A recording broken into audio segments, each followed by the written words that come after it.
F1 22 enter the new era. What's going on everyone, TomGorian back again, and earlier today, well literally a couple minutes ago, EA Sports have officially announced their first F1 game on the current generation, F1 22, not 2022, but F1 22. The announced trailer came out a couple minutes ago. It wasn't even anything, it was only 30 seconds. We didn't see any gameplay, we didn't see any revealing information as far as what this game is going to bring, but we only got to see pretty much a reveal date. So there's a couple things that we know about this year's F1 game. The first of all is that the new game F1 22 will be available on July 1st, which is, I think, either a week or two earlier than last year's release, because last year's release came in mid-July. This is coming in the beginning of July, so we literally have just over 2 months left until the new F1 22 game comes out. Enter the new era, that was the slogan for this announced trailer, and I'm guessing the whole aura of this game is going to be the new cars, the new regulations, the revamped aerodynamic side of a Formula 1 car in modern day being completely changed to make the racing and following more better, and we saw it in real life in the first 3 races. So I'm guessing that's the the buying point of F1 22. It's not going to be the breaking point mode, it's not going to be career mode or my team or online or classic, maybe classic cars, maybe, we don't know. We haven't really known, we don't really know any information, any additional information as far as what this game offers, how it is, what it looks like. We just know the slogan, and we can just pick apart what that slogan means as far as enter the new era. I'm hoping we get new tracks, I'm hoping we get more content than ever before, I'm hoping we get classic cars back into the game, and just more of everything that, the F1 games have brought in since 2016. But with EA, I'm a little bit nervous with EA, because with EA Sports, I've played most sports games, and most sports games have been EA Sports. The only sports games that are not EA are pretty much 2K and the old WWE games. So, SmackDown vs. Raw, the old SmackDown games, and the old WWE games on the previous generations. But if you've played an EA Sports game, you'll know what to expect. Little to no improvement on the gameplay, little to no improvement on the actual game modes as far as what to bring in additional content, and just a very aggressive, and I say that very loosely, a very aggressive approach to microtransactions and money making schemes. Pretty much Ultimate Team.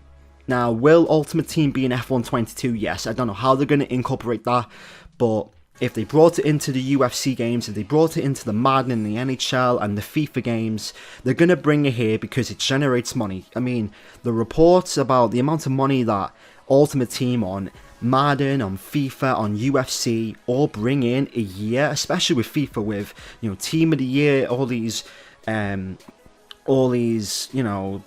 period, holiday cards like Team of the Season and Foot Birthday.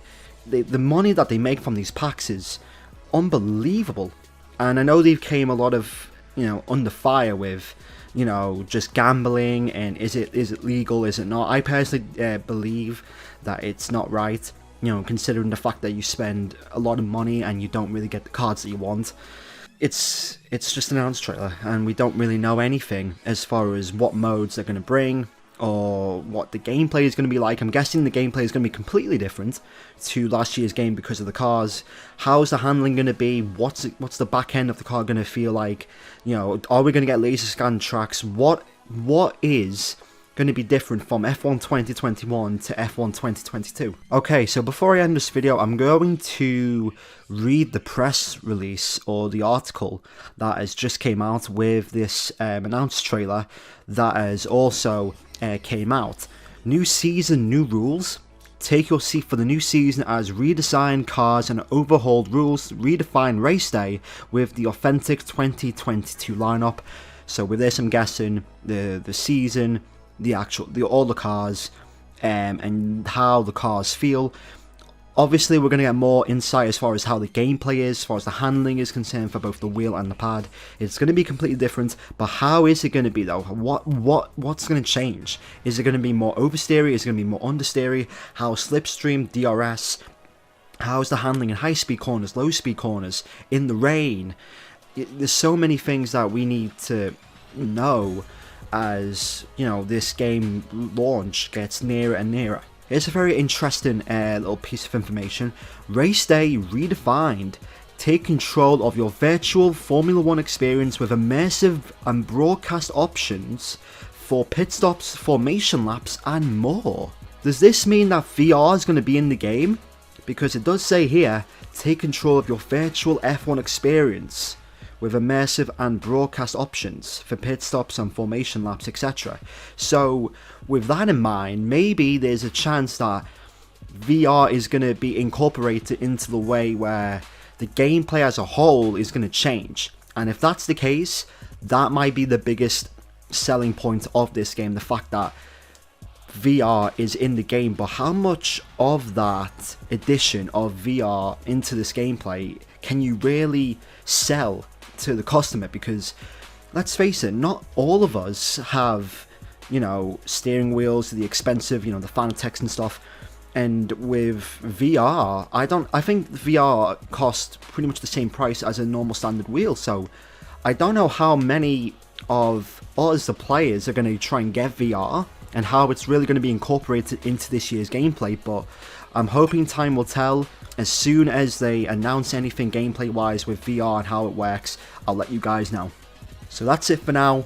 F1 22 has been announced. July 1st, enter the new era. And it hasn't really said much as far as you know, gameplay or the additions towards what the game is going to be like. Hopefully we get more trailers in the coming weeks and hopefully more information. We actually have some screenshots, believe it or not. I think the first one is of the Alpine, and I think that's around Mexico. I think, no, Catalonia actually. There's two screenshots. One is with the Alpine and the AlphaTauri and the McLaren in Catalonia, and I'm guessing it's with the spec car. So they have the spec car in, and the other one is with the Aston Martin and the AlphaTauri, and I think that's around Portimao. It's not Portimao, is it? It can't be Portimao. It's around somewhere. I don't know where that's not Turkey, is it? Nah, it can't be. But yeah, those two screenshots, I'm going to list them up anyway. I'm going to get out of here. There's not really much I can say with a 30-second trailer, but hopefully we get more trailers and more gameplay as the weeks go on. And yeah, not really much to say here, but yeah, hopefully they give us more as the weeks go on. Thanks for watching. Make sure to leave a like, comment, and subscribe for more F1 22 gameplay and news when the game comes out on July 1st. Subscribe to the channel if you're new, and I'll see you all in the next video. Goodbye. Oh, hang on, before this video ends, the actual editions are out, believe it or not. So we have got some information on the editions that you can buy on F1 22. So there seems to me that there's two different editions this year, the Standard Edition and the Champions Edition. Okay, so the Champions Edition includes the base game, 3 days early access, that's normal, Miami themed content pack, time limited offer, which is May 16th. I don't know what the hell that is. Is that like helmets, liveries, gloves? I don't know. The F1 22 New Era content. What the hell is the New Era content? Is that also livery, gloves, helmet designs, F1 Life Starter Pack, new My Team icons? So it looks like we're getting more new My Team icons. So with last year's game we got Senna, Schumacher, Rosberg, Coulthard, Massa, Prost as all of these icons in My Team. So it looks like they might be adding more. 18,000 pit coins and dual entitlement to upgrade to the copy of Xbox Series S or X at no additional cost. And of course the standard edition features the base game, the new era content, the My Life Starter Pack, and 5,000 pit coins as well, which does include the My Team icons or the Miami theme pack. So kind of interesting. Also it's EA Play as well, obviously with it being an EA Sports title. EA Play is also a thing, so that's actually very interesting. Maybe we get to play it a couple days before the game comes out. Maybe we get a 10-hour trial, hoping it's like that with FIFA. And yeah, so the earlier the better. So we're looking maybe for around about June 27th, maybe June 28th at earliest, for the first actual gameplay maybe to come out. But that's all the information for now. As soon as there's more information, more trailers, I'll let you guys know. Thanks for watching, and I'll see you all in the next F1 2022 video. Subscribe.